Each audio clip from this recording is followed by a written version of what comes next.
Hello guys, and welcome to my channel. Today's episode is going to be a plant update where I have some amazing updates and a little experiment I'm trying to do to see if I can get them to grow this time. So you want to know what that is, please stay tuned. When I saw the girl called Ladybird, I bet. Hello guys, and welcome to my channel. Today's episode is going to be a plant update where I'm going to give you all the amazing updates on my plants and the little experiment that I'm doing at this point to see what's great. So let's start with the plants, and then at the end I will show you my plant experiment to see if I can get it to grow. So first is the poinsettia right here. So this guy is doing quite well. Right now it's just growing lots and lots of leaves, which is what you want. You have some that fall off just like that. That's totally normal. Just keep it out of the reach of pets because these are poisonous to them. Right now we just got leaves growing, which is what you want. You want them to grow right now. All we're doing right now, we're still in the month of May. All we are doing is watering it when it is completely dry, which it is not currently. And you want to fertilize it every 2 weeks, which I believe this week is fertilizing week. And again, I'll show you guys my fertilizers that I use for all my plants. So right now we just water it when it's completely dry, and you want to fertilize it every 2 weeks. So now we're going to get to the Easter cactuses. We're going to start with the Easter cactuses, and then we'll move on to the Christmas cactuses. So here are the Easter cactuses. Right now they are just growing leaves, which is what you want. Right now you want all your cactuses, your Christmas or your Easter cactuses, to just be growing leaves at this point. When it gets closer to Christmas, for the Christmas cactuses, then I'll show you what you're supposed to do next to improve growth. So this is the other Easter cactus that is doing quite well. Right now, growing leaves, that's all you want right now. So now we're gonna move on to the Christmas cactuses. See, we got Christmas cactuses growing leaves like crazy. And when we get closer to Christmas, I would definitely show you guys what to do next to get them to give you buds.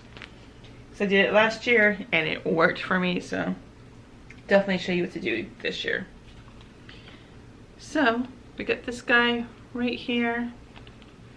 It's growing lots and lots of leaves. It's really a good sign when you see them growing leaves like this. It means they're doing quite well with watering. With Christmas cactuses, I usually wait till the soil is completely dry because they are cactuses, and then I'll water them, which I usually water them about at least once a week. So if you're at least watering it once a week, you should be good. So here is the aloe, which looks amazing, by the way. The aloe is doing quite well. You got some leaves growing. If you are prone to burning yourself like I am, you definitely want one of these in the house, and you definitely want one outside. I know I say this every week, but I'm gonna keep doing it because it's true. You want a aloe plant outside as well, because they can grow up to 10 babies a year. Just in case something happens to the one you have inside, you'll have some more outside that you can bring in, which right now I have currently about 5 outside, so everything is looking good. So now we're gonna get to my wonderful, beautiful orchids who are doing quite well, actually. They're doing quite well. This one is the newest one I got, and it seems to be doing quite well. So far so good. So far it likes the water culture method that I'm using, because the roots are growing, the roots are thriving. It's definitely growing. The flowers are starting to fade. Normal. It's normal for that to happen, but right now everything is looking really good. And what I do every week, if I change the water or if I fertilize the water, I will take them out of their container. I will check the roots. If the roots are nice and firm, then they're healthy. If they're collapse right under your fingers by gently touching them, they're dead and you need to cut them off. I use my shears. I put a flame to it. You can either put a flame to it or soak it in rubbing alcohol. Either will work, actually. So if you want to do both, that's totally up to you, but I just do it to a flame. So then we got this beautiful orchid. All my orchids are Phalaenopsis orchids because they are, for me, the easiest to take care of, the easiest to find. And I love how long their flowers can last. But this guy could produce some new flowers for me. So that one's looking really good. Then we got this one right here. I have a total of 6 currently. This one right here is going a new leaf. I don't see any new roots growing. We still have this flower spike right here that did produce some flowers for me, which was amazing. The water that I use, I buy at the store. It's distilled water. I buy it at the store. I get it for about under $1. If you can't find it at your store, definitely you can use rainwater.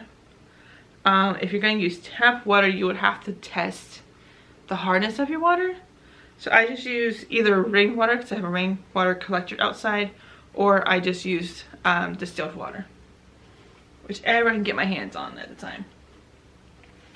So then we got this beautiful orchid, which, as you can see, this one is still in a spike. It's amazing to me. It's still in a spike.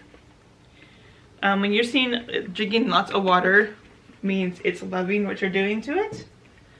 You want the water to start disappearing slowly. That tells you that the orchid is drinking the water, which is a very, very good sign. So this is my baby. This is my baby orchid right here. My baby orchid is doing quite well. It's growing some new roots. It's growing its leaves right now. So this is the newest leaf. It's growing. And everything is looking good with this baby. And we have aerial roots, which is normal. I won't suggest trying to pack them all into the container because some orchids like to have at least like one aerial root out. I just let it do what it wants because it's going to do that anyway. So here is my last orchid. So we got aerial root right here. We got one over here. And we got this new leaf that is growing quite well. And the root system is growing quite well as well. Yep, so the root system is growing, which is really, really good. You want the root system growing, especially this one. I've been wanting this one to grow so much. And it looks like it's finally starting to do that. So now I'm going to show you my experiment plants, which I have 4 of these. I'm just going to show you one. So this is, right here. This is a rose stem that I am experimenting with. I have 4 of them. And I found online if you dip it in honey and then in cinnamon, it acts as a rooting hormone. So that's what I basically did. I put it in soil. And now I'm just making sure the soil is nice and wet and waiting to see if it grows. So right now, that's all it is at this point. But hopefully, in the next few weeks, we will start to see some growth on it and we'll have some roses. Because I really love roses and we don't have any currently. I'm pretty sure I have seeds of roses, but I don't have the necessary things to help grow the seeds at this point. So yeah, that is my experiment. I'm experimenting with growing rose stems with honey and cinnamon. So now I'm going to go through the fertilizers with you guys. This is the fertilizer I use for all of my plants except my orchids. That's the only plant I don't use these on. So these are for my aloe, my Christmas, my Easter cactuses, and my poinsettia. I'm not doing the rose stems at this point. I'm gonna wait and see much they grow. So yeah, right now this is what I use. You can find this at any lawn care store or Amazon. I will leave the links to the fertilizer in the description below so you can go check those out. And this is for my orchids. These are for the orchids that are, they're growing roots, they're growing leaves. So mine would be 2 that go in this one. And then this one is for all the orchids that are in bloom or they have flower spikes, which would be 4 of mine. So yeah, this is for when they are blooming or they have flower spikes. Again, I will leave the links to these in the description below in case you want to go check those out and maybe buy some for yourself or for somebody else. But yeah, that is going to do it for this week's pet update. Thank you so much for watching. Please like this video if you liked it, share it to grow our community, and subscribe if you are new here. And don't forget to hit that bell right next to it so you never miss a video. And I will see you guys next time.